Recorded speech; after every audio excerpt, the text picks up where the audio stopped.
Terima kasih untuk Anda yang masih bergabung bersama kami di ID Second Session Closing. Dan di segmen ini kita akan coba review bagaimana jalannya perdagangan di sepanjang hari ini. Dan kami ingatkan kembali Anda masih bisa secara aktif berpartisipasi di telepon interaktif kami di 021 di 8063 di 5939 dan juga WhatsApp interaktif kami di 0812 di 1398 di 3749. Anda bisa bertanya secara langsung mengenai koleksi saham Anda sampai sejauh ini, ataupun Anda ingin masuk kepada saham-saham tertentu, level menarik berapa saja yang bisa diperhatikan, baik untuk investasi jangka pendek, jangka menengah, dan juga untuk jangka panjang. Saat ini kami sudah terhubung melalui via Zoom bersama dengan Ibu Ellen May, yang merupakan founder M-Trade dan Ellen May Institute. Kita akan langsung sapa saja. Bu Ellen, apa kabar? Kabar baik, Pak David. Terima kasih, Bu Ellen. Kabar baik juga.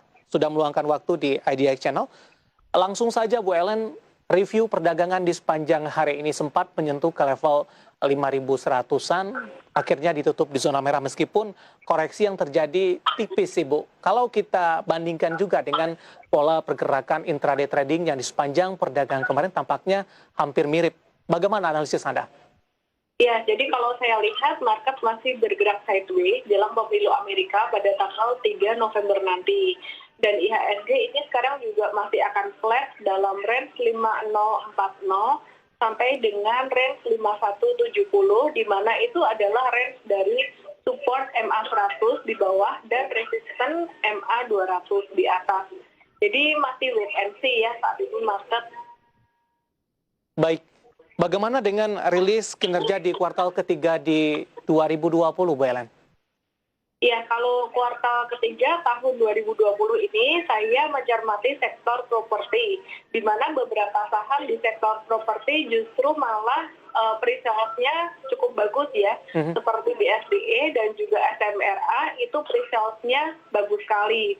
Nah, kalau untuk SMRA sendiri, dia punya pre-sales pada kuartal ketiga ini jauh lebih baik daripada kuartal pertama dan juga kuartal keduanya.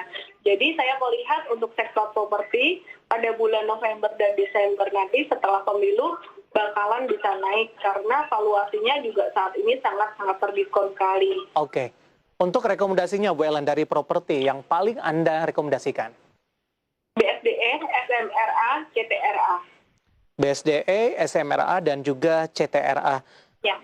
Bagi yang belum ambil posisi Bu Ellen, apakah di posisi current price di penutupan sesi kedua diperdagangkan hari ini, ketika sesi pertama esok hari dibuka, apakah sudah direkomendasikan untuk masuk? Kalau untuk BSDE, SMRA, CTRA ini view-nya lebih jangka menengah sehingga lebih wait and see ya. Kalau mau beli sebaiknya tunggu sekitar 800 untuk BSDE. Kalau untuk SMRA sama juga, ini bisa nunggu sekitaran 600 bisa dikasih untuk invest jangka menengahnya sekitar 6 bulan sampai 1 tahun. Sedangkan kalau untuk CTRA, ini bisa wait and see sekitaran area 750. Baik, lebih ke arah untuk jangka menengah dan jangka panjang. Artinya sudah diproyeksikan Bu Ellen dari pandangan Anda di 2021 nanti kondisi dari properti akan semakin baik. Ya, jadi kondisi dari sektor properti sendiri sudah mulai mengalami perbaikan kalau untuk saham-sahamnya karena demand-nya masih sama, sedangkan supply-nya saat ini juga tidak bertambah. Bahkan harga-harganya juga saat ini sedang diskon, banyak yang sedang diskon. Jadi saya melihat untuk pre-sale kuartal 3 ini sangat bagus sekali. Ini indikasi bahwa pada kuartal-kuartal ke depan akan mengalami peningkatan juga. Baik, dari properti kita bergeser ke komoditas, terutama pertambangan, Bu Ellen. Bagaimana Anda melihat dari sisi pergerakan rotasi sektoralnya dalam beberapa hari terakhir, kemudian beberapa sahamnya juga mengalami penguatan signifikan, Bu? Ya, jadi untuk pertambangan khususnya saham-saham metal, Antam, Tin, dan juga Inco, dalam jangka pendek saya melihat untuk Antam ini sudah overbought. Dan hari ini tadi sudah kena resistennya di area 1140. Dan kalau teman-teman punya Antam dalam jangka pendek untuk swing trading, saya rekomendasikan untuk jual dulu. Meskipun nanti jika terkoreksi ke area support di area 1000 atau ke area 960, kita bisa buyback lagi. Kalau beli di level saat ini agak ketinggian. Yeah. Nah, kalau untuk saham Tins dan juga Inco sendiri, ini kenaikannya belum setinggi Antam, tapi saya perhatikan dia akan sideways dulu. Untuk jangka menengah bagaimana? 6 bulan ke depan saya melihat untuk TINS, Inco, dan Antam ini juga berpotensi untuk mengalami penguatan. Jadi setelah pemilu Amerika, view saya adalah bullish. Oke. Dan juga rekomendasi dari masing-masing tadi ada Antam, TINS, dan Inco. Nah, kebetulan Antam hari ini juga masuk ke dalam listed company update kita, Ibu Ellen. Kinerja penjualan emas mereka ini mengalami penguatan yang signifikan, 147% peningkatannya jika dibandingkan dengan kuartal sebelumnya. Dengan posisi sell yang Anda rekomendasikan tadi untuk Antam, tapi kalau untuk jangka menengah dan jangka panjang, melihat dari posisi fundamentalnya masih menarik tidak, Bu? Masih sangat menarik. Jadi tadi sell itu untuk short term udah sangat overbought karena dalam beberapa hari naiknya udah sangat signifikan ya. Dia sudah naik sekitaran hampir 50% ini. Baik. Antam, TINS, kemudian juga ada Inco. Bagaimana prospek dari pertambangan batubara, Bu Ellen? Kalau batubara sendiri saya melihat Indi berpotensi untuk menguat pada bulan November nanti terkait dengan Indi ini dia banyak ekspor ke China dan juga permintaan batubara jelang musim dingin akan meningkat. Dan China saat ini saya lihat juga sudah mulai ada ancang-ancang untuk mengurangi restriksi impor batubara dari negara lain. Dan kalau saya lihat untuk harga batubara global yang belum naik dibandingkan dengan harga batubara China yang sudah naik, sekarang harga batubara global ini sudah mulai oversold, sudah mulai ada tanda-tanda mengalami penguatan. Iya. Support dan resisten dan juga target price untuk Indi, Bu Ellen? Ya, kalau ini resistennya di level 1120, untuk supportnya saat ini di level 885. Jadi ini masih akan bergerak stagnan atau sideways di dalam range tersebut dan mulai akan lanjut uptrend setelah melewati resisten 1120. Rekomendasinya saat ini untuk swing trader adalah wait and see. Tapi kalau Anda punya time horizon 6 bulan, mau hold 6 bulan, boleh beli. Baik. Untuk Indi, rekomendasinya dari pertambangan batubara. Kita akan coba jawab pertanyaan Bu Ellen, kebetulan juga menanyakan untuk saham dari pertambangan batubara. Kita akan coba sapa Bapak Lutfi yang ada di Bandung. Adaro di harga 1.215 untuk jangka pendek dan menengah, sebaiknya bagaimana? Analisis Anda untuk Adaro? Harganya tadi berapa? 12.15, Bu Ellen? Oke, 12.15 ini masih dalam masa masuk dalam range sideways ya. Range sideways-nya Adaro itu ada di angka 1125 sampai dengan 1240. Jadi kalau memang time horizonnya mau untuk 6 bulan ke depan, ini bisa hold. Saya lihat trennya Adaro meskipun pelan-pelan, dia sudah mulai mengalami uptrend sejak bulan Mei. Ya, jadi dari Mei mulai naik, tapi agak stagnan tuh dari September ini, agak-agak sideways. Jadi hold aja dulu. Adaro kalau rekomendasi beli itu saya tunggu dia breakout atau naik di atas 1250. Baik, 1250. Kenaikan dari komoditas atau harga dari batu bara ini akan memberikan efek yang cukup signifikan tidak, Bu, untuk kinerja mereka di kuartal ketiga ini? Untuk batu bara sendiri kita nggak ngelihat kinerja yang terlalu signifikan ya.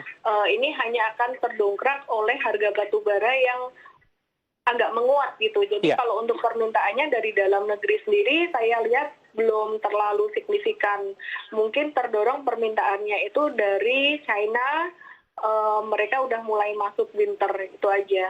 Baik. Jadi kalau saya perhatikan lebih ke properti kalau saya pilih. Dari sisi sektor yang lebih Anda rekomendasikan begitu? Ya, betul. Oke, dari sisi valuasi kemudian juga prospek ke depannya untuk properti. Jawaban untuk Pak Lutfi dari Bandung, Adaro di harga 1.215 dan lagi-lagi keputusan investasi tetap ada di tangan Anda para investor dan trader pasar modal Indonesia. Kita akan coba jawab pertanyaan selanjutnya, Bu Ellen. Ini berasal dari sektor yang berbeda. Kita akan coba sapa dengan dari Sidoarjo. Untuk KLBF, Bu, analisis Anda dari formasi? Oke, kalau untuk KLBF sendiri, saat ini upside-nya untuk sekitar 6 bulan sampai 1 tahun itu nggak banyak, kemungkinan hanya sekitar 15% saja menuju ke level tertingginya dia, level tertinggi sepanjang masanya.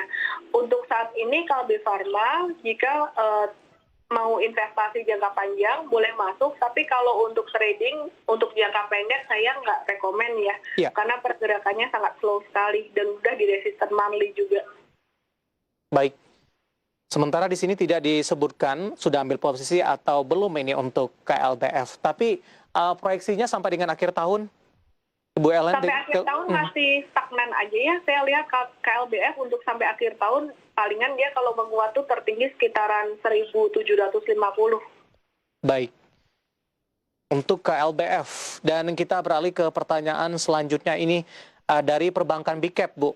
Tanpa menyebutkan nama dan lokasinya, bagaimana prospek dari BBRI, BMRI, kemudian juga BBNI. Dan di sepanjang perdagangan hari ini, tampaknya perbankan Big Cap ini kurang unjuk gigi, Bu, dibandingkan dengan pergerakan sebelumnya. Hanya Bank Mandiri, kalau tidak salah, yang hari ini tertekan cukup dalam.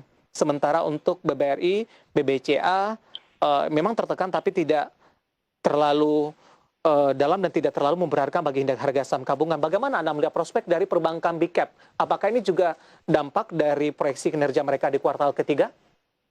Ya, kalau untuk perbankan Big Cap sendiri, 4 perbankan tersebut itu Big Fund pasti akan selalu ambil ya, akan selalu beli untuk mengisi portofolio mereka terlebih dahulu.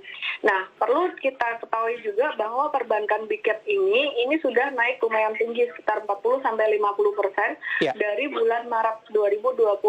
Dan saat ini untuk Big Fund sendiri posisinya mereka sudah bukan dalam posisi yang ngeborong besar-besaran. Paling kalau mereka beli hanya untuk mengisi aja porsi yang masih ada sisa gitu. Jadi saya perhatikan Big Cap masih akan stagnan, masih akan sideways sampai pemilu Amerika selesai, dan nanti bulan November dia baru akan menguat gitu. Jadi teman-teman yang sudah punya hold aja, sabar-sabar dulu.